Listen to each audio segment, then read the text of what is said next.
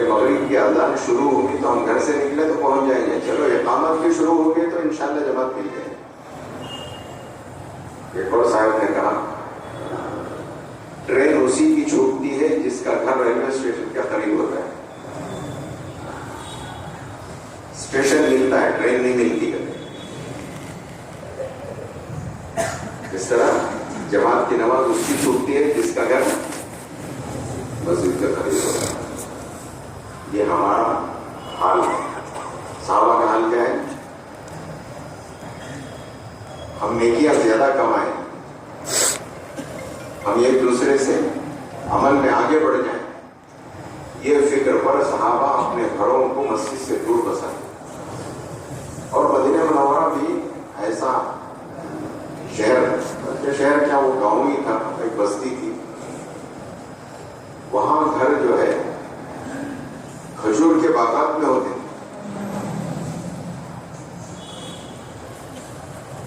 جس کا جتنا بڑا باغ ہے اس میں ایک گھر ہوتا ہے، وہ اپنی پوری فیملی کو لے کے وہاں رہتے۔ اس طرح دوسرا باغ ہوتا تھا تو دوسرا گھر ہوتا تھا، گھر پھیلے ہوئے تھے، بکھرے ہوئے تھے دور دور۔ وہاں سے صحابہ نکل کے آتے تھے تو فرماتے ہیں کہ نیکیاں ہمیں زیادہ ملے جماعت کی نماز کے لیے، ہر قدم پہ ایک نیکی۔ تو گھر تو تھے دور ہی، لیکن اس کے باوجود ہم چھوٹے چھوٹے قدم رکھ کے آتے تھے تاکہ قدم زیادہ ہو تو نیکیاں ملے گئے۔ یہ تھا صحابہ کا جذبہ۔ اور ایک حدیث میں اللہ کے رسول صلی اللہ علیہ وسلم نے ارشاد فرمایا کہ نماز کے انتظار میں بیٹھنا نماز پڑھنے کے برابر ثواب ہے۔ نماز کے انتظار میں بیٹھنا، آدمی نماز میں داخل ہو گیا تو نماز کا جو ثواب ہے وہی ثواب نماز کے انتظار میں بیٹھنے۔ تو صحابہ نماز کے انتظار میں آ کے بیٹھتے، انتظار صلاۃ کے ساتھ نماز پڑھتے۔ آ گئے مسجد میں، نماز کے انتظار میں بیٹھے تو ہمیں نماز کا ثواب مل رہا ہے۔ دنیا کے معاملے میں کوئی کام ایسا نہیں ہوتا جس کے انتظار میں بیٹھنے پر بھی کچھ معاوضہ ملتا ہو، جو ہمیں ملتا ہے۔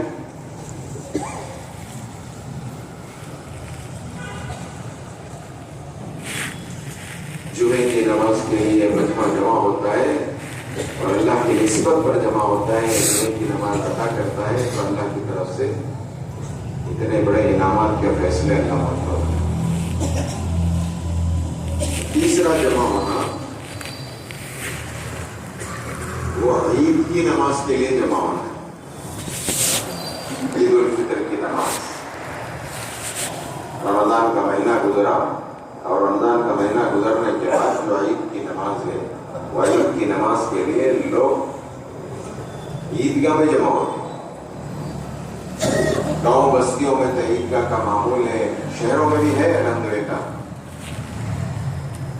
مجمع کی کثرت کی وجہ سے بعض جگہ مسجدوں میں بھی نماز ہو جاتی ہے، لیکن عام طور سے عید کی نماز عیدگاہ میں رہتی ہے۔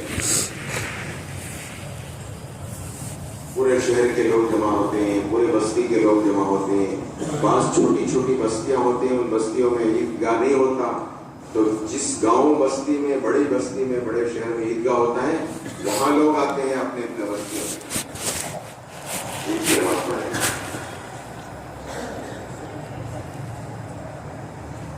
مہینہ بھر انہوں نے اللہ کا حکم ادا کیا۔ کون سا حکم؟ رمضان کے مہینے کا روزے کا حکم ادا کیا۔ مہینہ بھر روزہ رہ کر کے اب عید کی نماز پڑھنے کے لیے عیدگاہ جا رہے ہیں، تو اللہ کے رسول صلی اللہ علیہ وسلم عیدگاہ جانے والوں کے فضائل بیان فرماتے ہیں۔ جو ایمان والے عیدگاہ کی طرف جا رہے ہوتے ہیں عید کی نماز پڑھنے کے لیے، مل کر کے جماعت کے ساتھ ادا کرنے کے لیے جا رہے ہیں، تو اللہ پاک فرشتوں سے خطاب کر کے فرماتے ہیں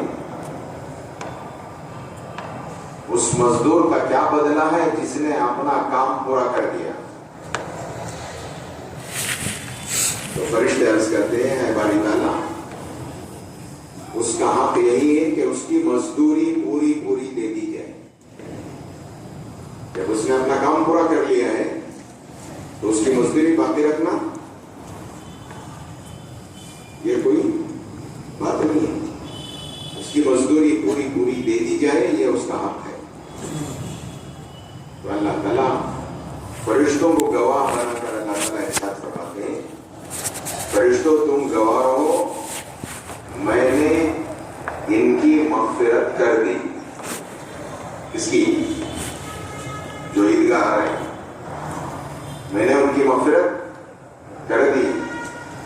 میں نے ان کے گناہوں کو نیکیوں سے بدل دیا. اور ایک حدیث میں اللہ کے رسول صلی اللہ علیہ وسلم ارشاد فرماتے ہیں قسمیں کھا کھا کر اللہ پاک ارشاد فرماتے ہیں میری عزت کے قسم میرے جلال کے قسم میرے علو مرتبت کے قسم اے بندو تم جو مانگو گے اس عیدگاہ کے اجتماع میں تمہاری دعا قبول کروں گا.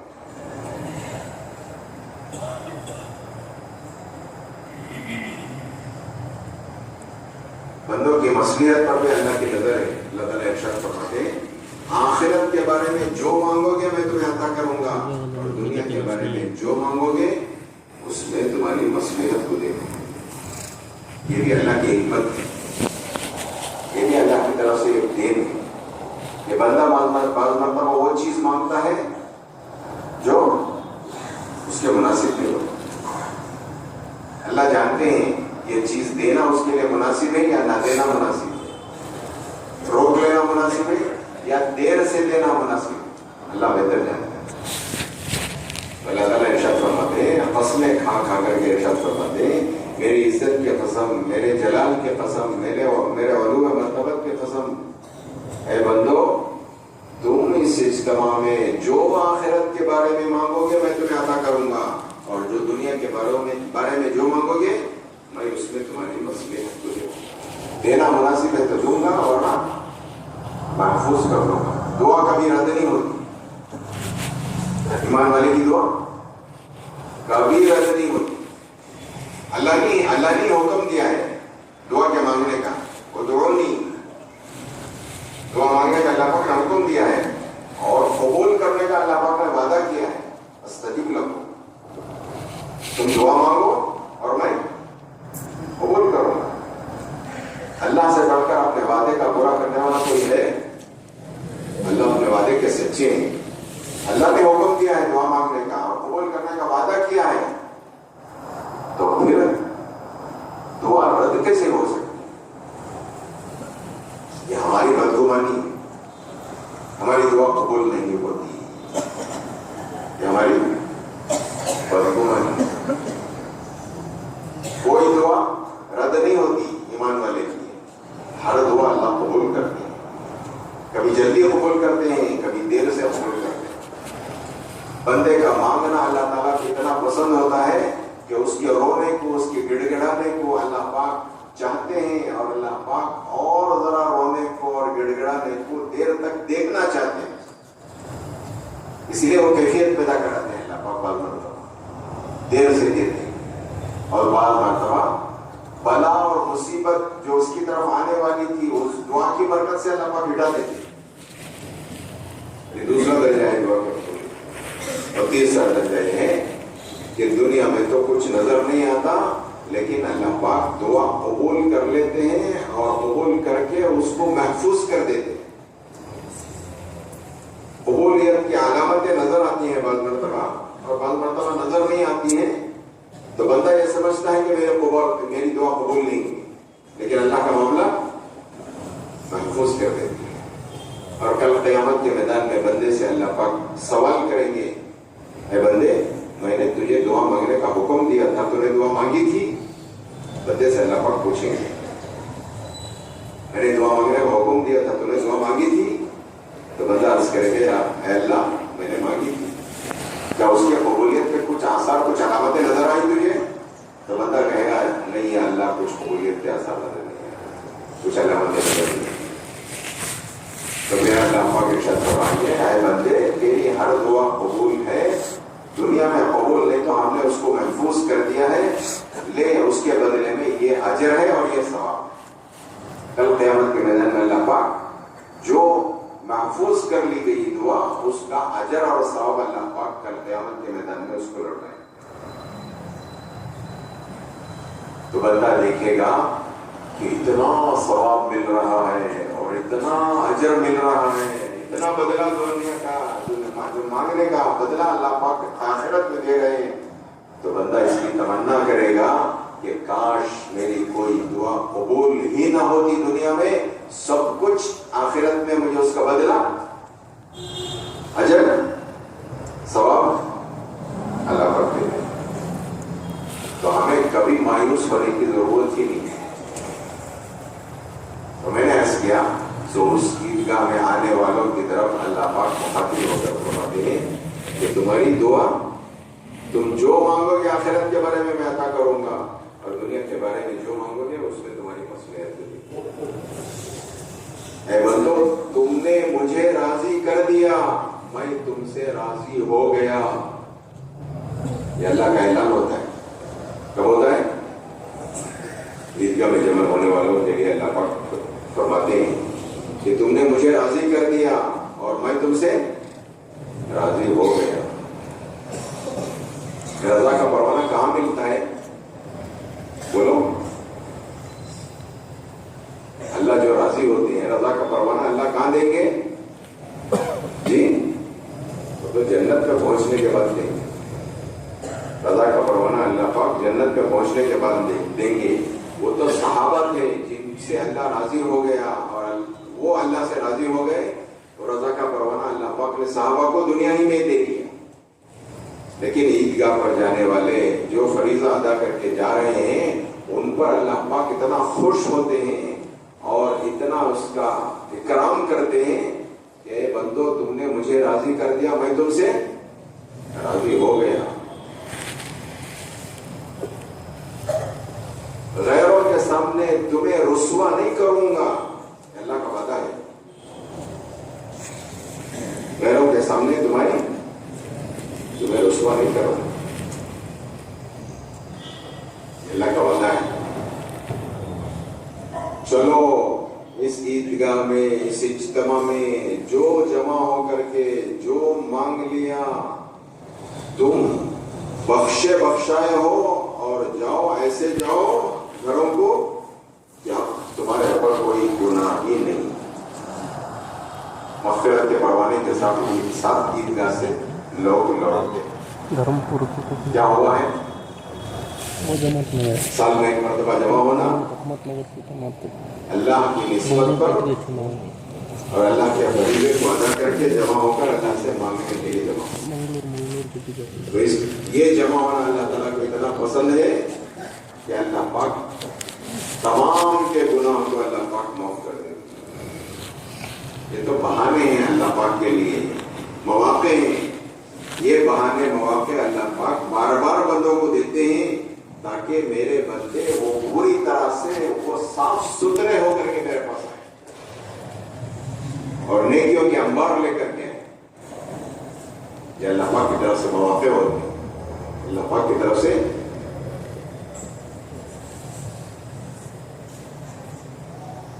آخری جو اجتماع ہوتا ہے، یہ تو سال میں ایک مرتبہ اپنے اپنے گاؤں، اپنے اپنے بستیوں، اپنے اپنے شہروں میں عیدگاہ میں جمع ہوتے ہیں، مسجدوں میں جمع ہوتے ہیں عید کی نماز کے لیے۔ تو اللہ پاک نے اتنے وعدے فرمائے، اپنے نبی کے ذریعے سے اتنی بشارتیں سنائی، لمبی حدیث ہے۔ بس اتنا کہنا میرا مقصد ہے کہ مسلمان جمع ہو کر کے کسی عمل کو کرتے ہیں تو اللہ کی طرف سے اتنے بڑے انعامات ہوتے ہیں اور اتنے بڑے اللہ پاک کی طرف سے مواقع اور دین کے دروازے اللہ کی طرف سے کھل جائیں۔ پوری دنیا جمع ہوتی ہے سال میں ایک مرتبہ۔ کہاں جمع ہوتی ہے؟ کہاں جمع ہوتی ہے؟ میں بولیں گے رائے گنج میں جمع ہوتی ہے، میں بولیں گے بنگلہ دیش میں جمع ہوتی ہے، ٹنگی میں، وہاں بھی پوری دنیا جمع ہوتی ہے۔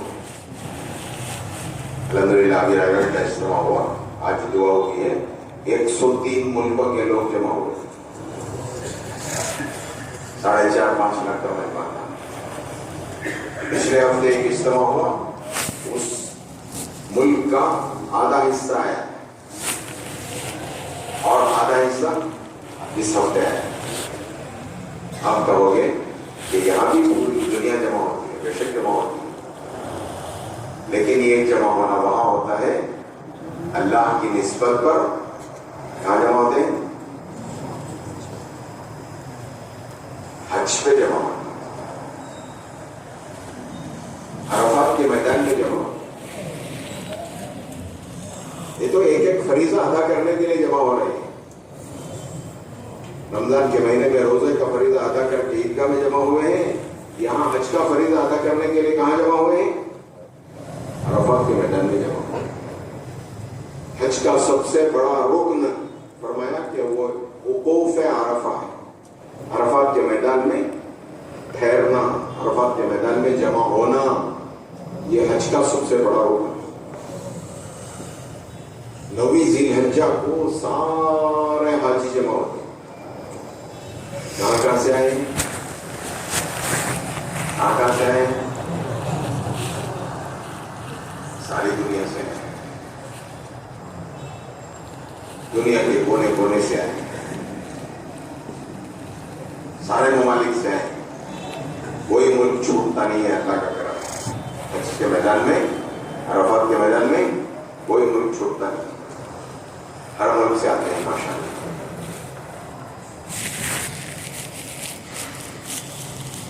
ایک ہی لباس میں آتے ہیں، ایک ہی زبان بولتے ہوئے آتے ہیں، اپنے اپنے لباس نکال دیے، احرام کی حالت میں آتے ہیں، 2 چادریں ڈال کر، ایک لنگی کی طرح باندھ لیا اور ایک چادر اوپر ڈال دیا۔ زبان پہ کیا ہے؟ لبیک اللہم لبیک لبیک لا شریک لک لبیک۔ عربی میں حاضر اللہ کے دربار میں حاضری کی، وہ تمنا اور خواہش جو زندگی بھر کی تھی، اللہ پاک نے تمہیں پورا کر دیا۔ اس جذبے کے ساتھ آئے ہوئے 9 ذی الحجہ کو یوم عرفہ کہتے ہیں، وقوف عرفہ زوال سے لے کر غروب تک کا وقت ہے۔ اس وقت میں عرفات کے میدان میں جمع ہونا یہ اللہ تعالیٰ کو پسند ہے۔ اپنی زبان چھوڑ دی، اپنا لباس چھوڑ دیا، اپنا رنگ چھوڑ دیا، اپنا سب کچھ چھوڑ دیا، اللہ کی نسبت پر آئے۔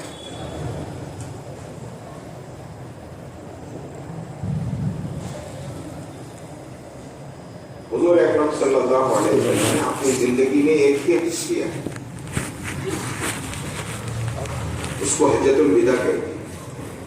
اس حج کے بعد حضور صلی اللہ علیہ وسلم کا اس سال وصال ہو گیا، اسی کو حجۃ الوداع کہتے ہیں، یہ ودا ہونے کا حج تھا۔ علماء نے لکھا ہے حضور صلی اللہ علیہ وسلم کا جو حجۃ الوداع کا جو موقع تھا، وہ موقع گرمیوں کے زمانے میں حج ہوا۔ گرمیوں کے زمانے میں دن بڑا ہوتا ہے اور زوال کا وقت، زوال سے لے کر غروب تک کا وقت بہت لمبا ہوتا ہے۔ گرمیوں کا زمانہ، لمبا زمانہ، سارے صحابہ کو لے کر حضور جمع ہوئے ہیں۔ کہاں جمع ہوئے ہیں؟ عرفات کے میدان میں جمع ہوئے۔ ہر سال جمع ہوتے ہیں حاجی، عرفات کے میدان میں جمع ہوتے ہیں۔ صرف جذبہ یہ ہے کہ ساری دنیا سے ایمان والے ایک جگہ جمع ہونا اللہ تعالیٰ کو اتنا پسند ہے۔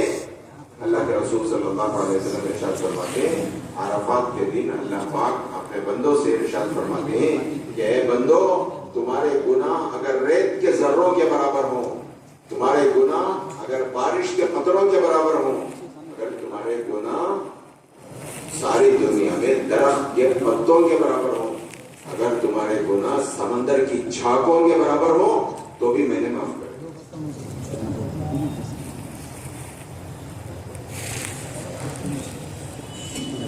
صرف جمع ہونے پر اللہ پاک کی طرف سے بڑے انعام کا وعدہ ہے۔ عام طور سے باہر سے جو لوگ آتے ہیں، وہاں اکثر حاجی جو ہے باہر سے ہی آئے رہتے ہیں۔ حضور صلی اللہ علیہ وسلم کے زمانے میں حضور نے ظہر اثر دونوں ملا کے پڑھی. جمعے کا دن تھا, جمعے کی نماز ادا کی, جمعے کی نماز سے پہلے خطبہ دیا اور خطبہ دے کر جمعہ پڑھی اور جمعے کے بعد اثر کی نماز بھی پڑھ لی, جمع کر لی. اس کے بعد کوئی نماز درمیان میں نہیں, پورے 5-5.5 گھنٹے کا وقت اللہ سے مانگنے میں لگا ہے. ہم 10 منٹ مانگے تو ہمارے ہاتھ تھک جاتا ہے, ہمارا دماغ سو جاتا ہے, کیا مانگے یہ بھی نہیں معلوم. حضور صلی اللہ علیہ وسلم نے پوری امت کی طرف سے دعا مانگ کے دنیا سے چلے, پورے 5-5.5 گھنٹے دعا میں لگایا اللہ کے رسول صلی اللہ علیہ وسلم. یہ جمع ہونا اللہ تعالیٰ کو اتنا پسند ہے کہ ایک فرشتہ عرفات کے میدان سے نکلنے والے کو کندھے پہ ہاتھ رکھ کے کہتا ہے,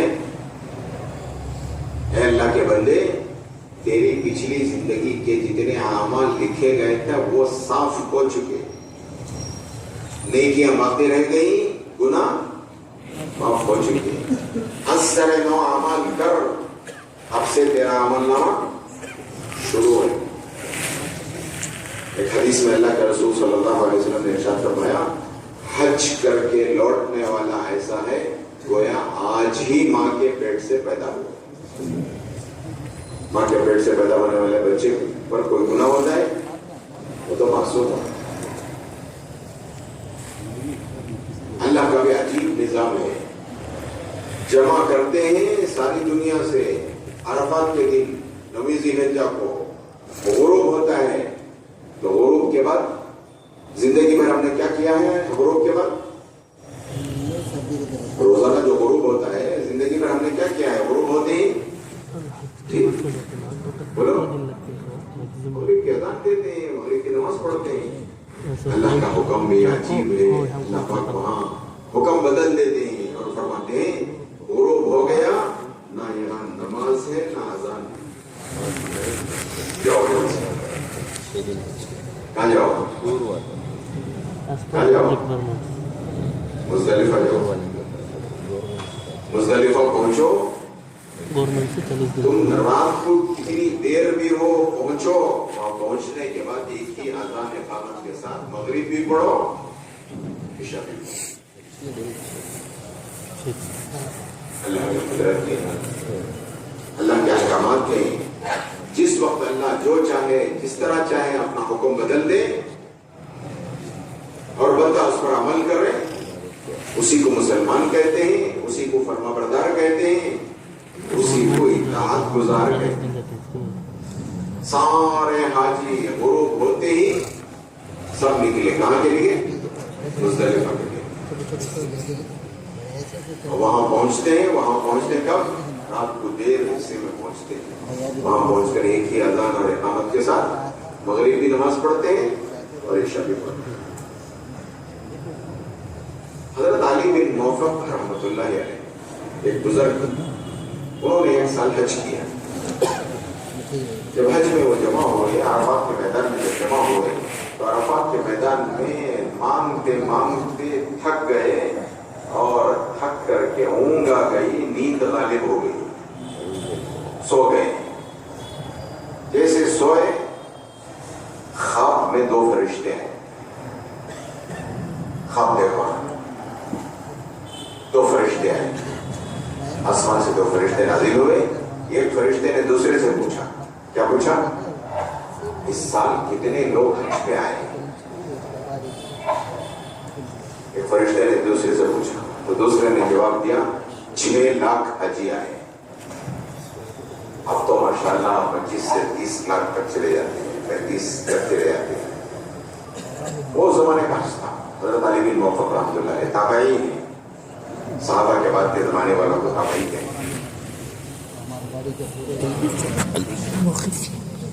تو ایک فرشتے نے دوسرے سے پوچھا اس سال کتنے لوگ حج پہ آئے ہیں؟ تو اس نے جواب دیا کہ 6 لاکھ آئے ہیں.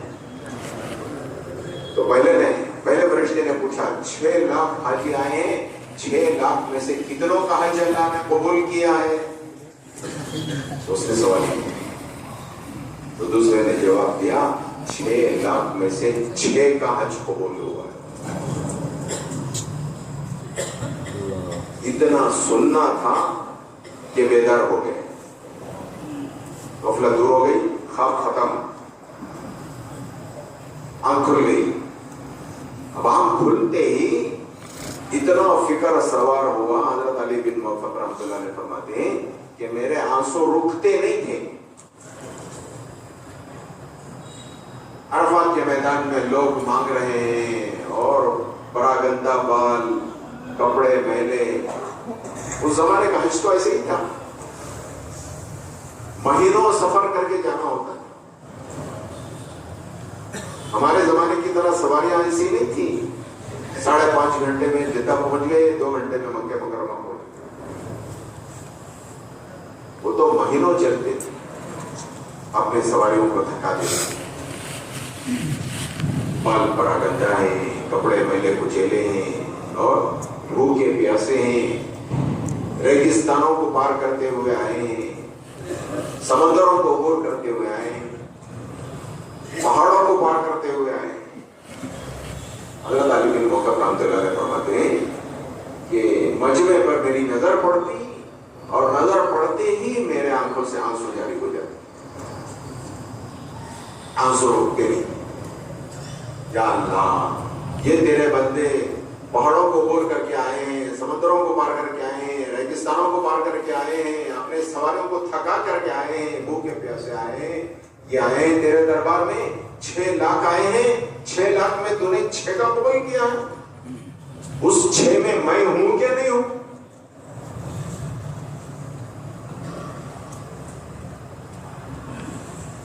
اسی بے قراری اور اسی بے چینی میں عرفات کا وقت پورا ہو گیا. غروب ہو گیا. کسی لوگ چلے، یہ بھی چلے. عام طور سے جو جوان ہوتے ہیں ماشاءاللہ، جو حج کا جذبہ لے کر کے چلتے ہیں، وہ لوگ عام طور سے عرفات کے مزدلفہ کو پیدل ہی جاتے ہیں. ابھی ایک مرتبہ پیدل گئے. عرفات کا آخری حصہ تھا جہاں ہمارا ٹینٹ لگا ہوا تھا، وہاں سے چلے. تو عرفات اور مزدلفہ میں عام طور سے 3 میل کا راستہ ہے.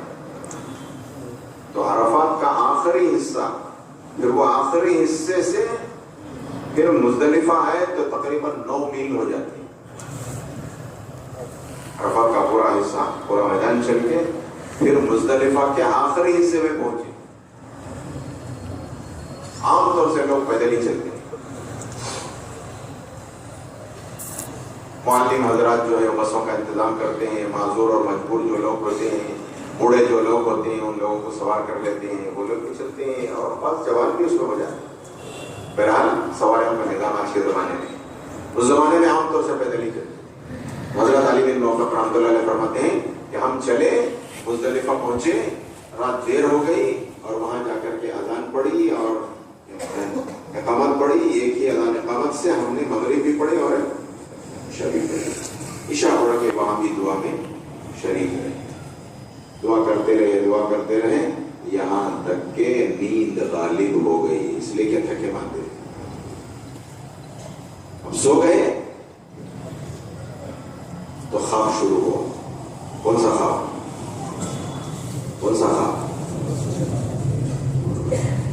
ہم نہ سو ایسا خواب ہے. ایسے خواب آتے ہیں. آج دیکھے سو سوا کو، رات کو دیکھے سو صبح کو سے تو دوسرا خواب پڑتا.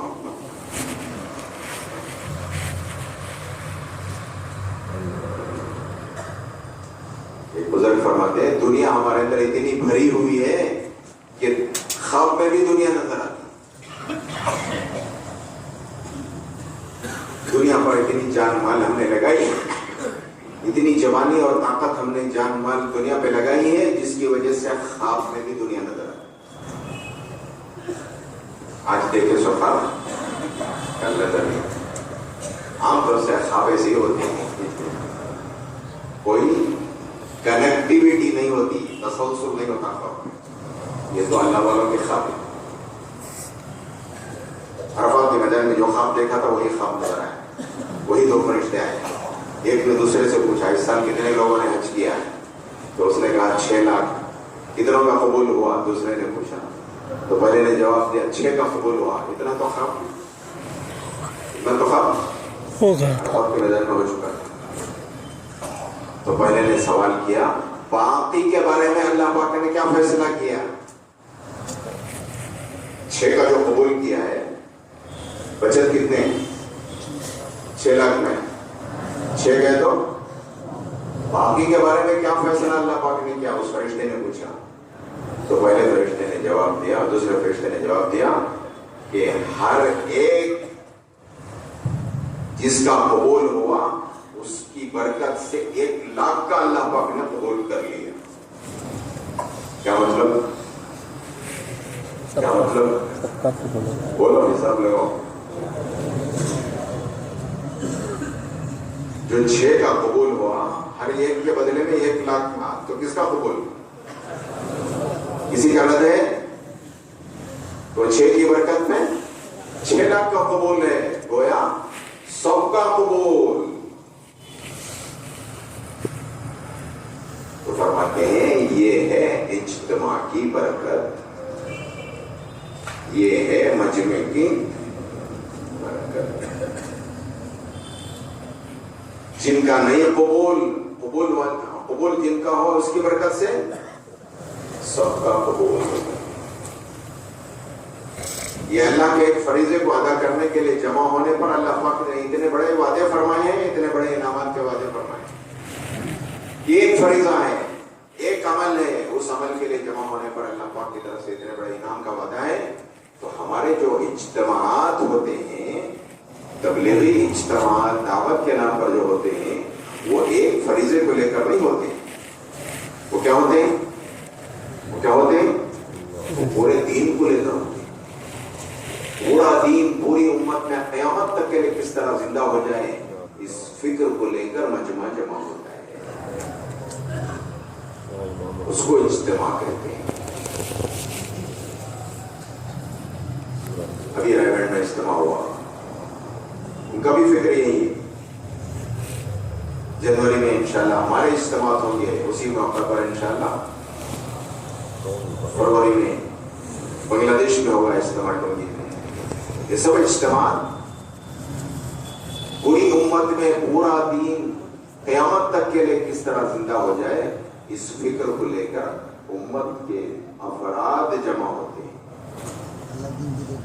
اللہ پاک کی طرف سے کیا ملے گا، کیا انعام ہوگا، اور کیا اللہ پاک کی طرف سے مقام ان کا ہوگا، درجہ کیا ہوگا، ہمیں کا کوئی تصور نہیں کر سکتا. عام طور سے مولانا یوسف صاحب رحمۃ اللہ علیہ فرمایا کرتے تھے کہ عام طور سے ہمارے ذہنوں میں ایک بات یہ ہے کہ جتنا بڑا اجتماع اتنا بڑا، جتنا بڑا مجمع اتنا بڑا اجتماع. ہمارے ذہنوں میں ایک بات یہ ہوتی ہے مجمع جتنا بڑا اتنا بڑا اجتماع. یہ نہیں ہے. مجمع کے جمع ہونے کا نام اجتماع نہیں ہے. عوام اگر کہے تو کہے، کوئی حرج نہیں. ہم کام کرنے والے یہ کہیں گے کہ مجمع کے جمع ہونے کا نام اجتماع ہے، تو یہ ہمارا جملہ نہیں ہوگا. مولانا یوسف رحمۃ اللہ علیہ فرمایا کرتے تھے کہ مجمع کے جمع ہونے کے نام کو اجتماع نہیں کہتے، بلکہ محنتوں کے جمع ہونے کو اجتماع کہتے.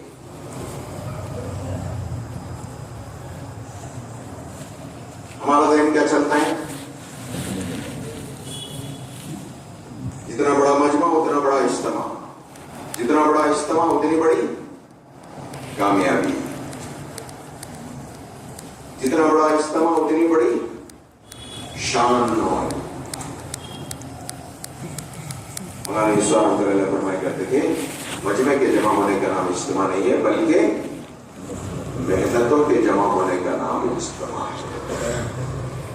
ایک محنت پہلے ہو اجتماع سے پہلے، اور ایک محنت اجتماع کے بعد ہو.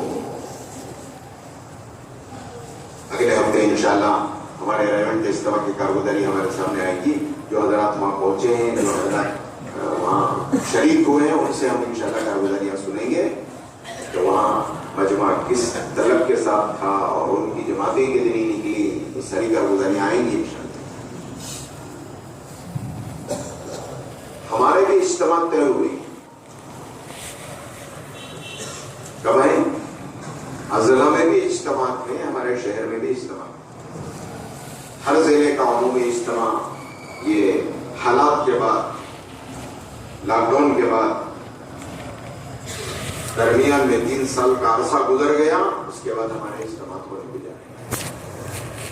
ساری دنیا میں ایک محنت زمین پر ہوتی ہے، ساری دنیا میں۔ ٹیکنالوجی کا زمانہ، آئی ٹی، انفارمیشن ٹیکنالوجی، ترقی یافتہ ممالک بہت ترقی کر چکے، اور ممالک اتنے ترقی کر چکے کہ یہاں بیٹھے تو فیجی میں ہمیں دیکھ سکتے ہیں، یہاں بیٹھے تو امریکہ میں ہمیں بات پہنچا سکتے ہیں۔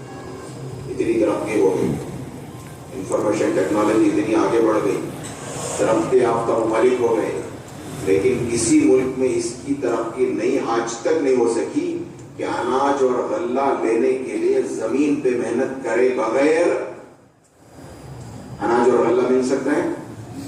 بولو بھائی، مل سکتا ہے؟ اتنی ترقی ہو گئی، لیکن ابھی کوئی ملک میں اس کی کوئی دریافت نہیں ہوئی، اس کا کوئی انوینشن نہیں ہوا کہ زمین پہ محنت کرے بغیر اناج اور غلہ ہمیں مل جائے، پھل فروٹ مل جائے، ترکاریاں مل جائے، سبزیاں مل جائے۔ ہو سکتا ہے؟ ہو سکتا ہے؟ آدم علیہ السلام کے زمانے سے جو ترتیب چلی ہے آج بھی وہی ہے، قیامت تک بھی وہی رہے۔ زمین پہ محنت کرو اور زمین کو نرم کرو اور زمین کو ہموار کرو، بیج ڈالو، پھر پانی پہنچاؤ، بارش ہوگی یا خود اپنی طرف سے انتظام کر کے پانی پہنچاؤ، پھر اللہ اپنے قدرت کا انتظام، غیبی نظام اللہ پاک اس کا ساتھ کر دے۔ یہی طریقہ ہے آج بھی اور قیامت تک یہی طریقہ ہے۔ کسی زمین میں ترکاریاں ہوتی ہیں، کسی زمین میں گھاس اگتا ہے صرف، اور کسی زمین میں زعفران پیدا ہوتا ہے، کیونکہ ہوتا نہیں ہوتا۔ کسی زمین میں دھان اور چاول پیدا ہوتے ہیں، کسی زمین میں گندم اور گیہوں پیدا ہوتے ہیں، کسی زمین میں باجرہ ہوتا ہے، کسی زمین میں راگی ہوتی ہے، کسی زمین میں جو ہوتا ہے، کسی زمین میں کچھ ہوتا ہے، کسی زمین میں فریش فروٹس ہوتے ہیں، تازے تازے پھل ہوتے ہیں، کسی زمین میں ڈرائی فروٹس ہوتے ہیں۔ ہر زمین کے استعداد الگ الگ ہیں۔ کسی زمین میں گھاس ہوتا ہے تو اس کی کوئی قیمت نہیں ہوتی، وہی گھاس کی طرح ہی ہے، کیا ہے؟ زعفران ہے، تو اس کی قیمت بہت ہے۔